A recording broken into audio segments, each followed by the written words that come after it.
You actually have the type of voice that seems would be a natural for animation, and yet, like you had never thought of doing it before, or had never been offered an opportunity to do before, or maybe just never had time to do it. Never had time. Well, thank you. I think that's a compliment. Yeah. No, I had never really done voiceover work, and really after Desperate Housewives, I thought it would be easy to go into sound booth without hair and makeup and just crawl into something that would be easier, and it's not easier. It's very hard, and very hard to create the character in the sound booth without an actor and without knowing what the character actually looks like. So I hadn't thought of it before this show, and now kind of knowing the ins and outs of animation and how far in advance we have to do the voice to the animation, and all of that is really a new world to me. So it was a very welcome challenge I took on. Yeah, you've been told before that you have a distinctive voice. Yeah, people hear me and they think I can sing because they're like, "You have a great voice, you can sing," and I was like, "No, I can't even sing Happy Birthday. I'm horrible. I can't sing, but I can be Rudy." And you'd also mentioned, you're a fan of Family Guy and Simpsons and all of those animated comedies. What about them is so appealing to you?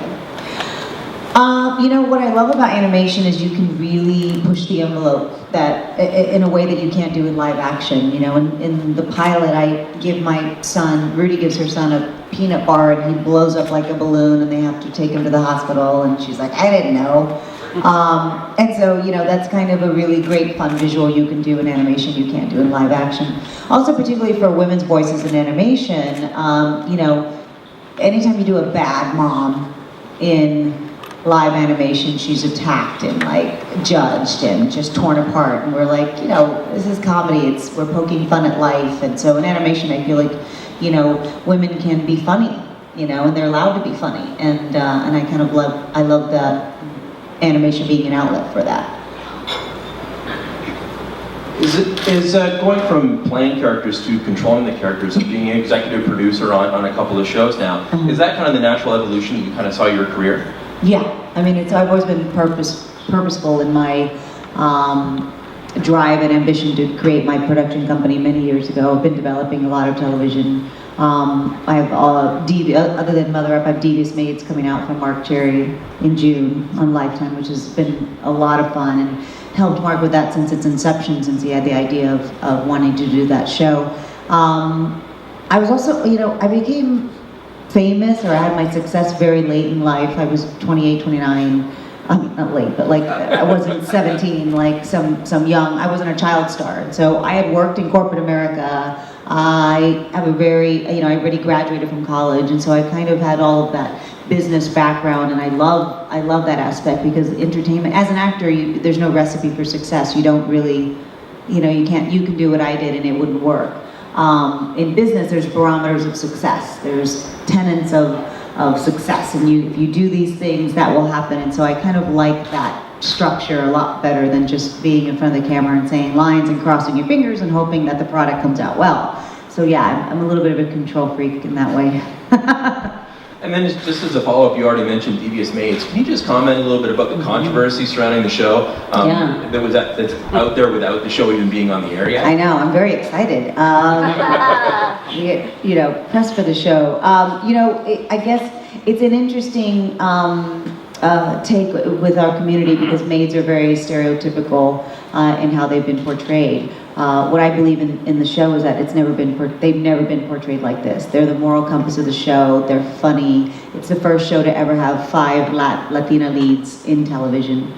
With the demographics of the United States changing rapidly, we should represent our diverse country on television. It's a fact that we do make up a large percentage of domestic workers, and so when somebody criticizes us saying, why are you telling their stories, it's so stereotypical, I always say back, you're telling me their stories aren't worth telling, that maids are not complex, that they don't have a life, that they don't have a story to tell, and they do. And I gave a lot of great examples in a great op-ed I did for Huffington Post about, is the maid who had the son that became a doctor, her story's not worth telling. I would love to know her story. What did she do right? That is successful to me. is the maid who raised Mayor Castro of San Antonio and Congressman Castro of San Antonio. Is her story not worth telling? She did something right, and she was a maid her whole life. So I want to know those stories, and Mark does it in an amazing way. I think another funny criticism was that, this white male is writing these Latina characters. Well, he's also a white male who wrote Desperate Housewives. So it's like, you just have to be a good writer and have good content. And the show has really nothing to do with race. It's a really great drama, it's a great mystery, and it's a lot of fun. The girls are great on it, and I'm really proud of it. You guys finally have a female voice in animation is very different. It doesn't mean it's just for women. We're not making the show for women, we're making it through the eyes of a woman's perspective, and she has a very male energy. Rudy has very male energy. She has a very, sarcastic, smart, narcissistic opinion. She's very funny. So it's, those characteristics and universal themes kind of appeal to anybody who's human. So it doesn't matter your race, your gender, your class, your status. You just want to make good content.